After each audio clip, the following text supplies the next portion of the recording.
In a high-stakes race that could define an entire season, Pecco Bagnaia faced a critical moment on the Algarve circuit in Portugal. As fans and analysts watched in disbelief, a collision sent him sliding across the tarmac, ending his race in dramatic fashion. Since then, speculation has been rampant. Was it a mechanical failure, a rider error, or something far more complex? Days later, Bagnaia gave his first full explanation, and it wasn't what most expected. In this report, we break down what led up to the incident, what Bagnaia has revealed, and what it all means for his championship hopes going forward. But the story doesn't stop at the crash itself. Behind the scenes, deeper technical struggles, growing pressure from Ducati, and shifting dynamics within MotoGP have created a perfect storm, one that could threaten Bagnaia's entire season if not addressed. Let's rewind the clock to understand how we got here and what Bagnaia's surprising statement tells us about what went wrong on that pivotal race weekend in Portugal. Pecco Bagnaia entered the 2024 MotoGP season carrying the weight of high expectations. Having secured back-to-back titles and riding for the dominant Ducati Lenovo team, Bagnaia was seen not just as a contender, but as the man to beat. However, pressure from within the paddock was beginning to show. With multiple riders stepping up their game, Marc Marquez moving to Gresini Ducati, Jorge Martin delivering aggressive performances, and Pedro Acosta bursting onto the scene, the target on Bagnaia's back had never been bigger. The Portuguese GP at the Algarve International Circuit presented an early season proving ground. Known for its blind corners, elevation shifts, and tight braking zones, the track demands complete control from any rider hoping to dominate. For Bagnaia, it was also a mental challenge. After a turbulent pre-season with talk of setup issues and unease about the new Ducati GP25's front-end behavior, pressure was mounting behind the scenes. In the lead-up to the race, Ducati's internal expectations were also spiking. With multiple factory bikes now capable of podiums, the margin for error had shrunk. Any mistake wouldn't just be noticed, it could cost championship points, team trust, and momentum. Against that backdrop, the stage was set for what would become one of the weekend's most talked-about moments. On race day, Bagnaia lined up in a strong position, showing competitive pace throughout the practice sessions. But as the lights went out and riders jostled for early positions, a dangerous pattern began to emerge. The Algarve track, notoriously narrow in some areas, became a battlefield of tight overtakes and late braking. And it was on lap 23 when disaster struck. While attempting to overtake during a high-speed maneuver into Turn 5, Bagnaia found himself side by side with Marc Marquez. The two riders, both known for their aggressive racing styles, made contact. The result? Bagnaia's bike lost balance, sending him tumbling out of contention. The crash was as dramatic as it was sudden, and within moments, Bagnaia's Portuguese weekend had ended in the gravel. Marquez immediately blamed Bagnaia, claiming the Ducati rider made a risky and avoidable move that triggered the collision. However, replays showed a much more nuanced exchange. Both riders were pushing to the limit, and the line between aggression and recklessness became blurred. While no official penalty was issued, the racing community remained divided. The incident wasn't just another crash, it was a pivotal moment that could redefine championship standings. And for Bagnaia, it opened up a storm of criticism. But behind the scenes, his perspective on the crash was far more complex, and he was about to break his silence. In the aftermath of the Portuguese Grand Prix, Pecco Bagnaia took a measured approach. Rather than respond in anger or deflect responsibility, he gave a calm and detailed explanation of what unfolded on the track. According to Bagnaia, the crash was less about reckless racing and more about a moment of miscalculation in a tightly contested section of the race. He clarified that his positioning felt secure, and the line he chose was one he had successfully used in practice. "I felt I had the advantage going into the corner," he explained. But sometimes, in this sport, things change in milliseconds. He also addressed the contact with Marquez, stating it was just racing, a natural result of two top-level riders pushing the limits. Interestingly, this wasn't the first time Bagnaia opened up about unexplained crashes. Earlier in the season, he had pointed to issues with the new bike's front-end feedback.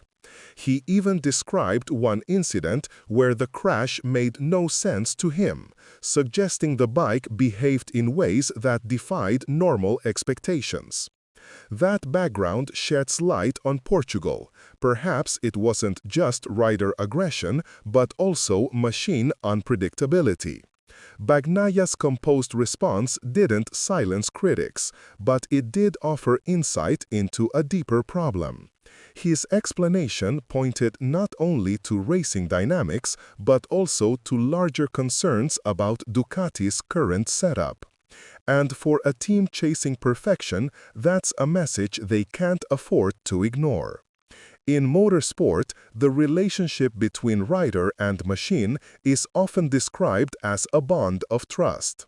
But in recent months, Pecco Bagnaia has repeatedly hinted that this trust is breaking down.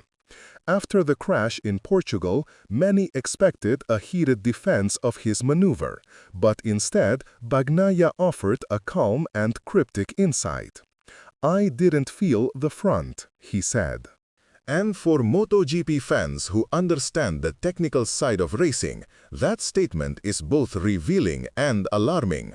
Since the debut of the Ducati GP25, several riders have reported handling challenges, particularly in the front end under braking. Bagnaia, known for his smooth corner entry and calculated overtakes, seems increasingly at odds with the way the bike responds. In earlier races, he described the bike as too stable, a strange complaint that hinted at limited feedback from the tires.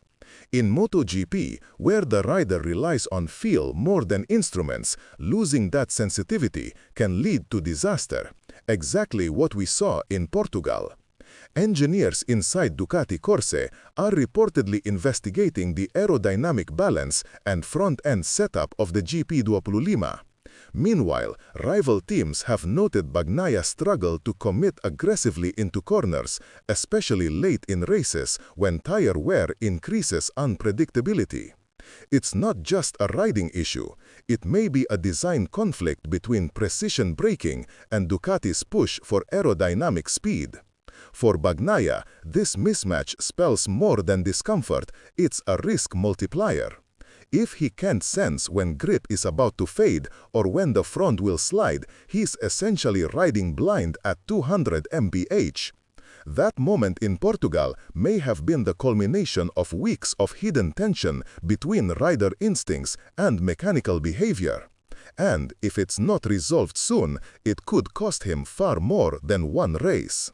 The crash in Portugal didn't just send Bagnaia flying. It sent shockwaves through the MotoGP paddock. With championship points on the line and reputations at stake, the aftermath of the collision became a media firestorm.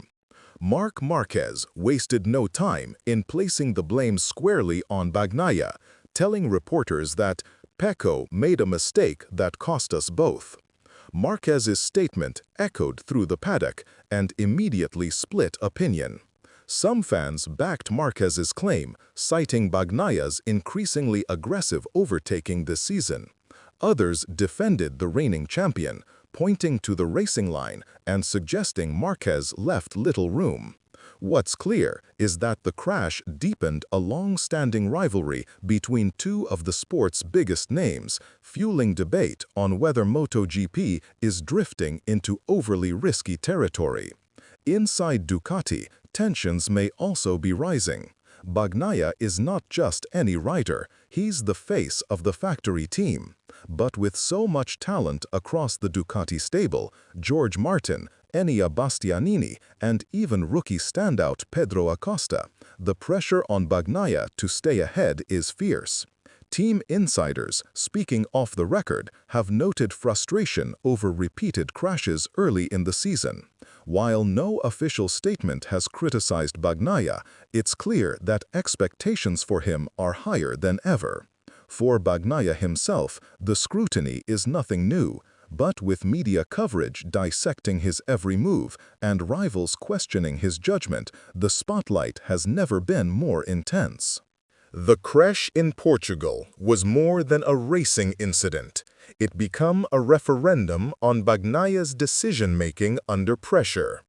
And in a sport where reputations shift with every race, that can be as damaging as the crash itself. For Francesco Bagnaia, the path forward won't be easy. After crashing out in Portugal, losing critical points, and facing a wave of public scrutiny, the defending champion is now at a crossroads. Recovering physically is one thing, but recovering mentally, especially with rising pressure from teammates and rivals, may be the greater challenge. The most immediate task is rebuilding confidence. Bagnaia's ability to trust the front end of the GP25 must return if he's to push at the level needed for wins.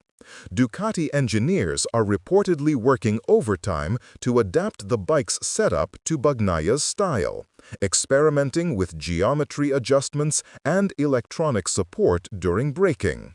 But mechanical fixes take time, and while engineers tweak the machine, the races won't stop. On the track, Bagnaia will also need to adapt his approach. That might mean adjusting overtaking strategies, taking fewer mid-corner risks, and focusing more on tire conservation. Ironically, this could mean sacrificing his aggressive edge, something that brought him so much success in the past. But if the goal is consistency, Bagnaia may need to play the long game. There's also the issue of leadership. As Ducati's star rider, Bagnaia is expected to carry the team, not just in results, but in attitude. With young challengers like Acosta making headlines, and veterans like Marquez hungry for redemption, Bagnaia must reassert his position as the calm, calculating leader he's known to be.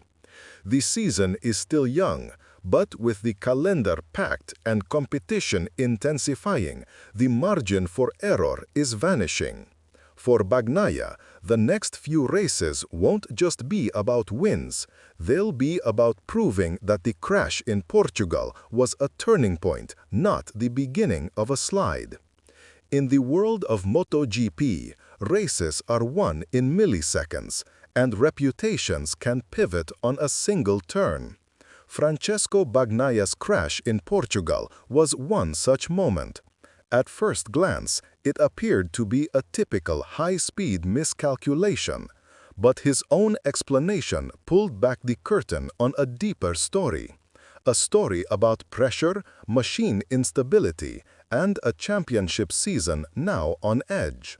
Bagnaia's calm acknowledgement of the risks and his subtle warning about the bike's behavior added layers to what fans saw on TV. Instead of simply blaming a rival or brushing the crash aside, he invited everyone to consider something more elusive, that even champions don't always have all the answers, especially when their most trusted machine starts sending mixed signals.